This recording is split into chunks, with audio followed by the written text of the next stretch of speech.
1. Checo y Melesio son mis amigos del pueblo.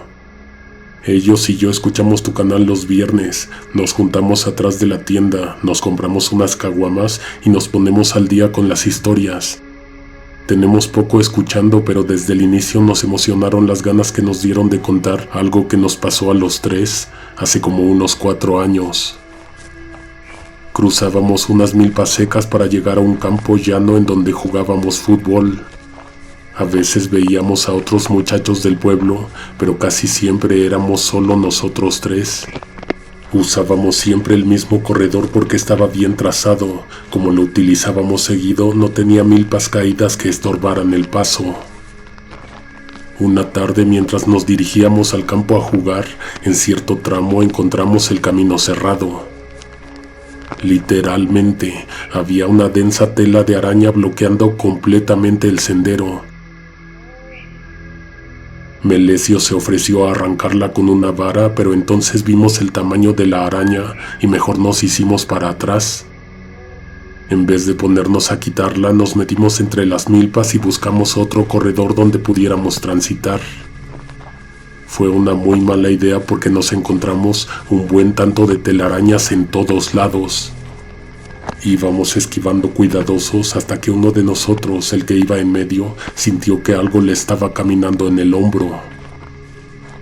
Aquellas arañas eran del tamaño de la palma de mi mano y los colmillos se les veían demasiado peligrosos. Yo se las sacudí del cuerpo y entonces nos echamos a correr. Llegamos pronto a un nuevo sendero, solo que un poco más estrecho. Unos 20 pasos adelante nos encontramos con la extraña sorpresa de que ahí había una parte del maizal muy verde, muy viva, húmeda, exhalando aromas. Pasamos caminando más despacio, apreciando nuestros alrededores. No sé cómo explicarlo, pero en el aire había algo que tranquilizaba, que provocaba un sentimiento de calma. Checo se detuvo y se puso a buscar entre los tallos verdes porque le pareció haber visto algo. Él pensó que era una persona de rodillas, pero cuando nos acercamos, en realidad se trataba de una silla de madera pintada de rojo. A nosotros no nos pareció misterioso o extraño, al menos en ese momento. Hacía falta que pasaran unas horas para que aquello nos diera el susto más grande de nuestras vidas. El lugar parecía ser el centro exacto de todo el verdor. Las sillas, porque terminaron siendo 3, estaban al centro de un cuadrado de unos 5 por 5 metros. Esas sillas de madera no eran la única cosa que había ahí. La rama de un árbol cercano pasaba por encima de ellas. En esta gruesa rama había 3 sogas colgando, una exactamente encima de cada asiento. Era algo extraño y muy nuevo para nosotros, algo de lo que jamás habíamos oído hablar. ¿Quién y para qué habrían puesto algo así? No lo pensamos a la primera, pero después de estar revisando el lugar un rato, se nos ocurrió que eso estaba puesto para interrogatorio, tortura y juicio.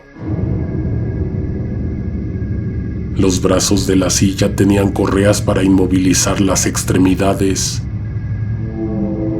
Que te quede muy claro que es peligroso estar en un lugar como ese, pero a nosotros nos valió. De hecho, creo que ni nos pasó por la cabeza que alguien podría llegar en cualquier momento. Tomamos el balón que recargamos en una silla y nos fuimos al campo a jugar fútbol. Estuvimos ahí hasta las 8, nos aguantamos hasta después de que oscureció porque traíamos bien cargada la pila de nuestros celulares, que ahí para lo único que servían era para iluminar el camino con sus lamparitas. Evidentemente nos íbamos a regresar por el segundo sendero. Otro día veríamos cómo nos desharíamos del bloqueo de las telarañas. Entramos al estrecho corredor, atravesamos toda la parte seca y entonces nos encontramos con el parche de verdes milpas. A diferencia de lo que percibimos en la tarde, ahora, de noche, se sentía pesado el ambiente, denso, frío, hasta un poco asfixiante. A pesar de esto, echamos la luz de los celulares en dirección de las sillas y nos fuimos acercando. Antes de irnos queríamos echarle un último vistazo. De noche y con poca luz, ese lugar sí se veía escalofriante. No lo notamos sino hasta que entramos al sitio, pero sobre la silla de en medio había un sujeto colgando de la horca.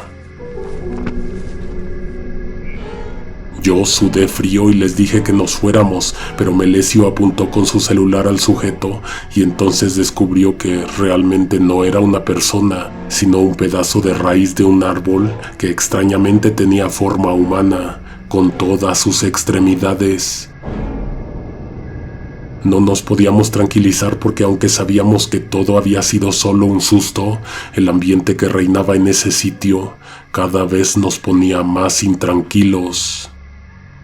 Checo traía un teléfono de más o menos buena calidad, pero ni a ese le salió una foto decente. No desperdiciamos mucho tiempo más ahí. 20 minutos adelante ya todos estábamos en nuestra casa. Por aquellos días el campo llano lo volvimos oficialmente una cancha, le trazamos los límites con cal y dibujamos en el suelo las porterías. Alguien más se deshizo de la telaraña, así que por varias semanas se nos olvidó lo de las sillas. Una tarde Melesio nos dijo que se quería regresar por ahí. Todavía había luz en el cielo, así que los celulares se quedaron guardados. Cuando llegamos a las milpas verdes sentimos tranquilidad y no el pesar, tal vez la noche era lo que transformaba el punto. Melesio se acercó a las sillas, a la de en medio la examinó de cerca. Nos dijo que se iba a sentar un rato y nos invitó a hacer lo mismo en las otras dos. Nosotros no quisimos, de hecho ni siquiera teníamos ganas de seguir ahí. Se haría noche muy pronto y en esa ocasión creo recordar que teníamos que llegar antes de cierta hora porque me iba a ir con mi papá a San Agustín. El caso es que a Checo y a mí nos llamó la atención un filo brilloso que resplandecía en el suelo gracias a la luz de la luna que ya estaba bien instalada en lo alto. Era un machete nuevo con unas cuantas manchas de sangre. No sabes lo que sentimos cuando vimos que no era el único utensilio que seguramente se utilizaba para torturar. Será mejor que nos vayamos, pensamos los tres al mismo tiempo, pero nadie se echó a correr. Checo y yo nos levantamos y miramos hacia las sillas. Vimos a Melesio con una cara de espanto que no le habíamos visto nunca. Los ojos bien abiertos y la mirada examinando lo que tenía enfrente. Nosotros lo vimos también y nos asustamos mucho. Eran 3 personas, bueno, 3 seres con figura humanoide. Los brazos los tenían largos y les colgaban mucho más abajo que a una persona común. Salieron un poco de la espesa milpa y vieron a mi amigo en la silla, no a nosotros. Sus caras eran alargadas y se veían rugosas, como si estuvieran formadas por decenas de granos de maíz. «Vámonos», le gritamos a Melesio. Él se quiso levantar, pero no lo logró. De inmediato nos gritó desesperado que estaba amarrado a la silla. Aquellas 3 personas no se movieron de su lugar, tal vez solo modificaron los blancos de sus miradas. Terminamos de desatarlo, lo jalamos para levantarlo y nos echamos a correr los 3. Esos seres no hicieron nada por ir tras de nosotros o impedir que nos marcháramos. Habíamos corrido unos metros cuando Melesio se detuvo y nos jaló para que también paráramos. «Vamos a ver», nos dijo. ¿No vieron lo que venían arrastrando? Según él, aquellos extraños traían a un hombre atado de manos y amordazado. Fuimos a ver, pero con mucho terror. Ya se había hecho de noche y la luz de la luna era lo único que alumbraba. Esos seres no pronunciaron palabra en ningún momento. Sentaron a la persona en la silla. Cuando le desataron las muñecas no reaccionó. Seguramente estaba muy cansado o muy golpeado para pelear. Tal vez había un mecanismo. El caso es que vimos que la soga descendió sola, lentamente. Al sujeto se la pusieron alrededor del cuello. 10 segundos después, la cuerda se tensó y subió rápido. Melesio gritó, pero los extraños no voltearon. Creo que no hablaban ni escuchaban. Retrocedimos un poco y nos escondimos un momento hasta que nos dimos cuenta de que no estábamos en peligro. Ya nos íbamos a ir, pero Melesio se acercó de nuevo y echó un último vistazo. La persona colgada en el árbol muy rápido había dejado de pelear. Estaba inmóvil y se balanceaba un poco con el viento. Las criaturas que le hicieron eso ya no estaban presentes. Estuvimos a punto de marcharnos cuando notamos que ni siquiera era una persona real lo que yacía suspendido en el aire. Era una raíz como la de la otra vez. No estábamos confundidos, sabíamos lo que acabábamos de ver. La persona que colgaron se transformó, se puso rígida, dura, cambió su composición y su estructura. Mis amigos y yo fuimos testigos de un crimen en donde no quedó ninguna pieza de evidencia. Regresamos corriendo a casa. En el camino recordé que a mí me estaban esperando para ir a San Agustín. Al llegar a casa, efectivamente, mi padre estaba en la puerta. Se me hizo raro no encontrarlo frente al volante con la camioneta prendida y echando pestes porque había llegado tarde. Me explicó que se cancelaba ir a San Agustín porque hubo un accidente en la carretera y la cerraron. Llegué junto con Melesio y Checo. Ellos se delataron un poco más que yo, pues venían nerviosos aún por lo que vimos en las milpas. Mi padre nos preguntó qué había pasado y nosotros le dijimos. Escuchó la breve historia y le pareció interesante. Nos hizo jurar que no estábamos mintiendo. De hecho, lo que hizo que se le ocurriera pedirnos que lo lleváramos a ver fue cuando llegamos a la parte de la raíz. Al rato te enterarás del por qué. Lo llevamos, pero no con la lámpara de nuestros celulares. Él tenía una buena linterna, de esas que iluminan todo un campo. Antes de llegar a las milpas, mi papá reclutó a 2 desconocidos para que nos acompañaran en caso de que hubiera peligro. Uno de ellos solo pidió que lo esperaran un momento para ir a sacar un machete. Volvió pronto y entonces nos internamos en el seco maizal. Era de noche, pero la lámpara iluminaba muy bien. Cuando llegamos a la parte verde, nos llevamos el gran susto de que las cosas estaban cambiadas. Los 3 sujetos extraños estaban sentados en cada una de las sillas.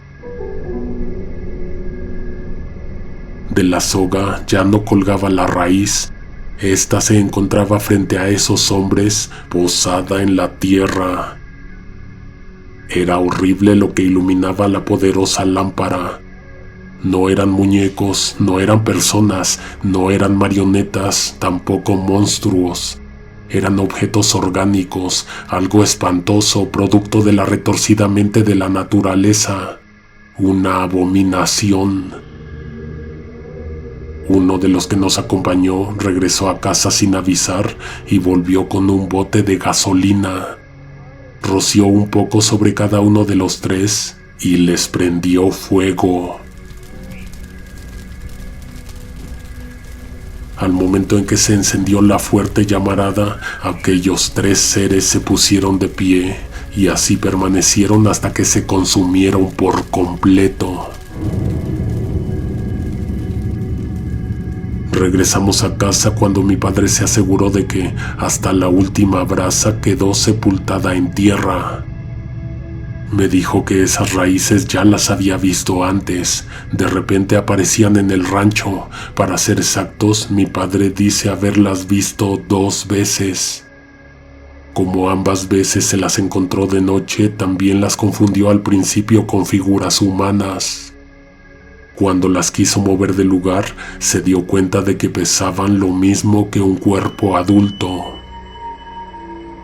¿Qué hizo con ellas? Las tiró a un río. Se quedó pensando y me dijo que no era lo único extraño que había pasado allá, que 2 personas del rancho habían desaparecido para siempre. Dio un gran suspiro y dijo que había sido muy bueno quemar a esos 3 en las sillas. Creo que acababa de conectar una cosa con la otra, las desapariciones con las raíces.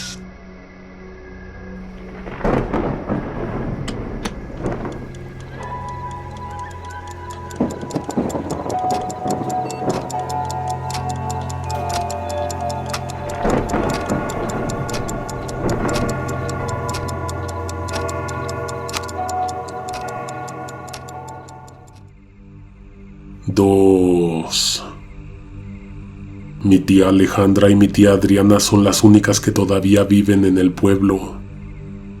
Se quedaron allá cuando todas sus hermanas se vinieron para la capital. Toda mi vida pensé que el éxodo que hizo mi familia de aquel pueblo de Querétaro a la Ciudad de México se debió, como en la mayoría de las ocasiones, para buscar una nueva vida, tal vez una mejor, porque allá en ese lugar, al día de hoy, todavía faltan muchas cosas. Tengo 28 años, me llamo Hernán, vivo solo pero tengo mucho contacto con mi familia. De menos una vez a la semana los visito. Permíteme contarte cómo fue que me enteré de la historia que estoy por compartirte. Una tarde al llegar a casa de mi madre la encontré esperándome afuera. Me dijo que algo había pasado con sus hermanas, pedimos un taxi y nos fuimos para allá. Mi tía discutió con una vecina y esta la dejó muy enojada e intranquila y pues llamó a las demás porque quería platicar con todas. Cuando entramos a la casa la encontramos llorando a ella y a Patty. Algo las había hecho acordarse de su hermano, del tío Jorge.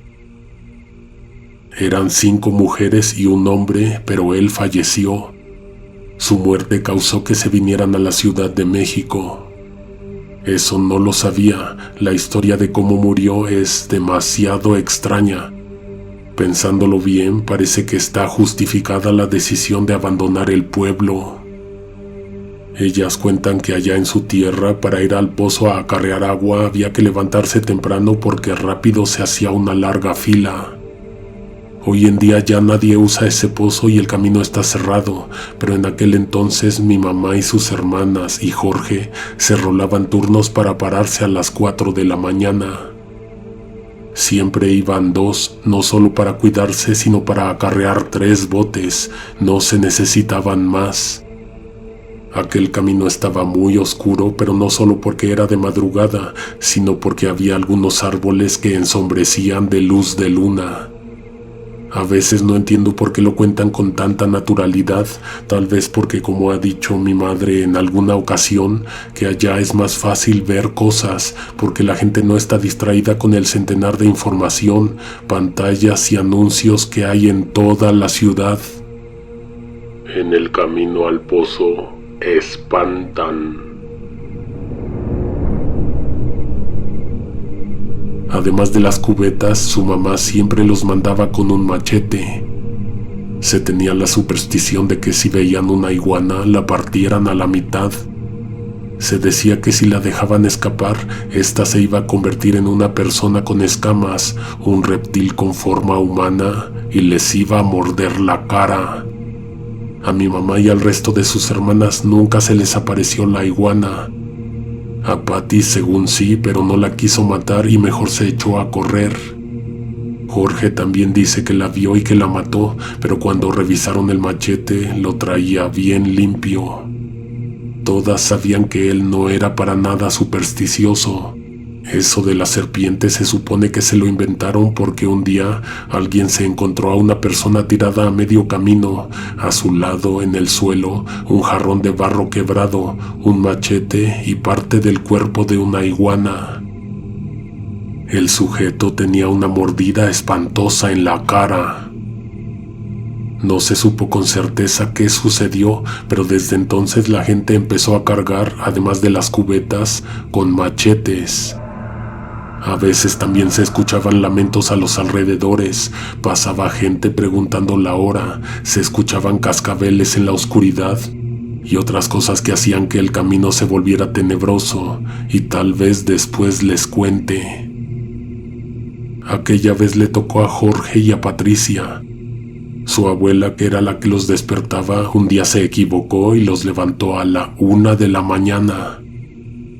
A esa hora se veía igual de oscuro que a las 4, así que nada les pareció raro y se fueron con las cubetas de latón que ya estaban viejas y que el agua se les escurría a gotas.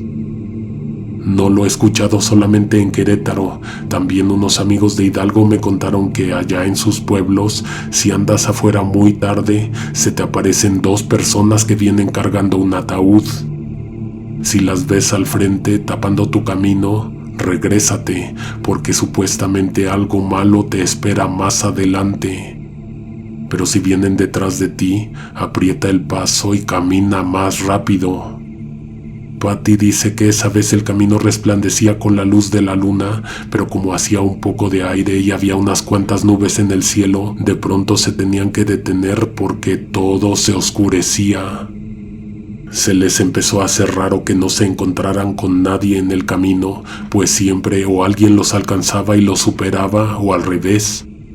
En el campo no toda la gente lleva el mismo ritmo.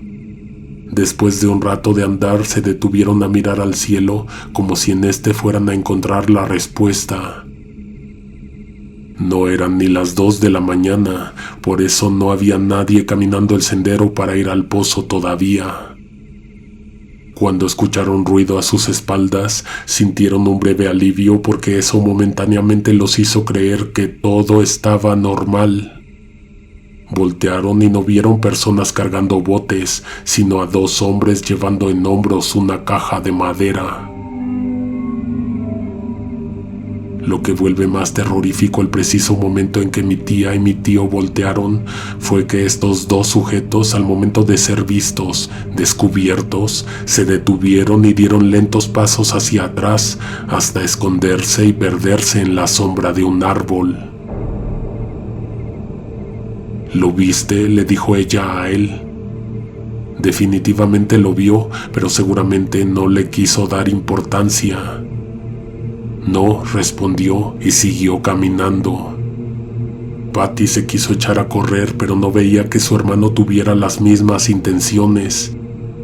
Intentó jalarlo, pero él se resistió. Cuando volvieron a escuchar ruidos, ella pegó la carrera y dejó a su hermano un poco atrás. Los hombres cargando aquella caja de muerto se estaban acercando a mis tíos. Patty se adelantó un poco, pero se regresó por su hermano. Dice ella que por una parte para no dejarlo solo, pero por otra parte porque ella no quería quedarse sola. Las nubes cubrieron la luna y en un instante se hizo completa oscuridad. Mi tía aventó las cubetas y se echó a correr tal y como si tuviera los ojos cerrados. Unos 20 metros adelante, le calcula ella, se tropezó con una piedra, cayó, se raspó la frente y las manos. Ella se levantó, intentó sacudirse un poco y seguir corriendo, pero ya no tenía sentido de la orientación.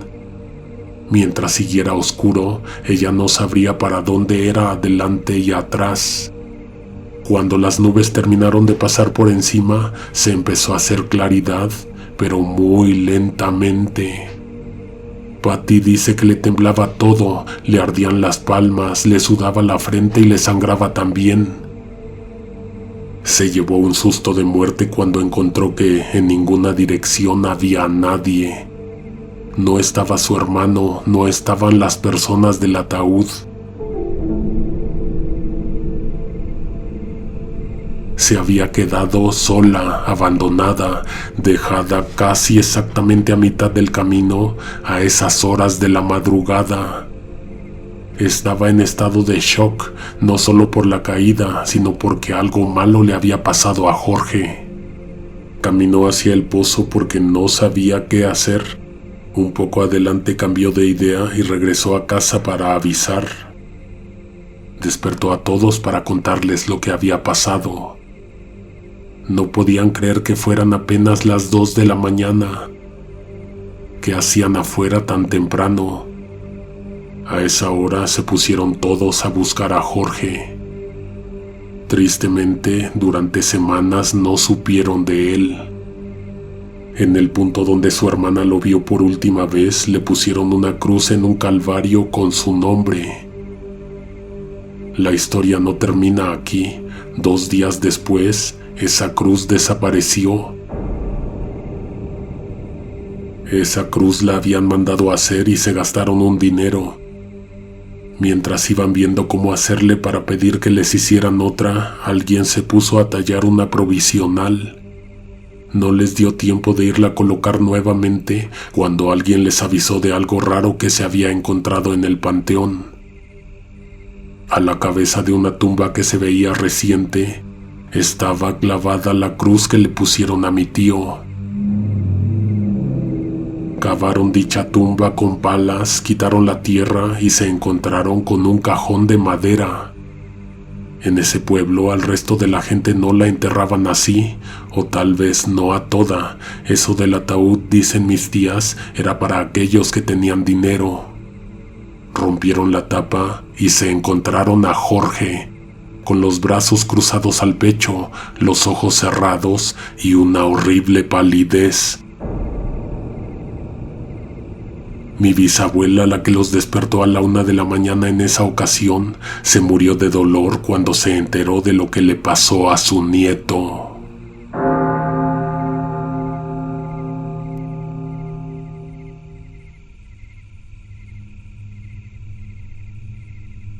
Mi abuela cuenta unas historias muy buenas. La que te quiero contar esta noche es una que le ocurrió a su hermano. Yo a ese señor no lo conocí, pero aún existe 1 o 2 fotos de él en algún álbum familiar, así que me doy una idea de cómo era. Todos ellos no tenían la escuela lejos, pero se sabían un atajo para llegar más rápido. Pasaban por unos campos vacíos y un riachuelo. A veces había un caudal considerable de agua, aunque nunca lo suficiente cargado como para impedir el paso. De todas maneras había piedras y unos troncos que ayudaban a que no se tuvieran que meter los pies al agua para cruzar. Mi abuela y sus hermanos eran los únicos que usaban ese camino. Durante un buen tiempo nadie los vio irse por ahí ni llegar de esa dirección, pero una vez un tío se los encontró saliendo de entre los árboles. Les preguntó de dónde venían. Ellos no le quisieron decir, pero él los obligó porque sabía que allá había un arroyo y en él se había ahogado una niña. Les prohibieron que volvieran a utilizar ese camino. Un tiempo los estuvieron vigilando, pero rápido se relajaron o se les olvidó y los muchachos volvieron a tomar el atajo. A partir de ese momento, cada que pasaban por el riachuelo lo hacían rápido porque les gustaba asustarse entre ellos, diciendo que aquella niña los iba a jalar y se los iba a llevar. Antes de eso nunca habían visto u oído nada, pero entonces empezaron a escuchar llantos a lo lejos, a la altura del pequeño río. También creían ver la cara de la pequeña entre las piedras. Como nunca la conocieron, siempre creían ver a una niña diferente. Mi abuela dice que una vez su hermano llegó a casa muy tarde. Ya se iban a poner a buscarlo cuando lo vieron llegar cojeando. Salió de entre los árboles, venía todo pálido, descalzo y con un pie morado.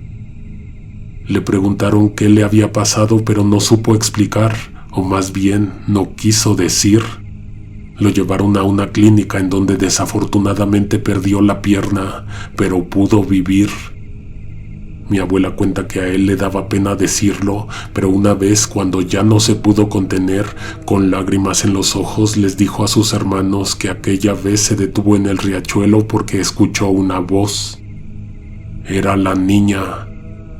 Él se detuvo sobre la piedra y la buscó por todos lados hasta que la encontró. Estaba recostada completamente bajo la superficie del río, con los ojos abiertos y una mano cubriéndose la nariz, como si estuviera tratando de aguantar la respiración. La aparecida le dijo al hermano de mi abuela que se metiera al agua a nadar. A él la verdad le dio mucho miedo lo que oyó y entonces dio un paso en dirección de otra piedra para irse inmediatamente de ahí. La niña lo llamó cobarde. Él sintió que esas palabras le calaron los huesos y entonces regresó. Buscó la cara en el reflejo y metió el pie para deshacerlo. Al tocar el agua, algo le agarró la pierna. La muerta lo agarró. Lo jaló un poco hasta el fondo y ahí lo mantuvo hasta que él se pudo liberar. Inmediatamente se le empezó a hinchar el pie y le cambió de color. Cuando llegó a casa ya no lo sentía. Dice mi abuela que por mucho tiempo él no les quiso decir lo que pasó, solo les hizo jurar que ya nadie iba a usar ese atajo.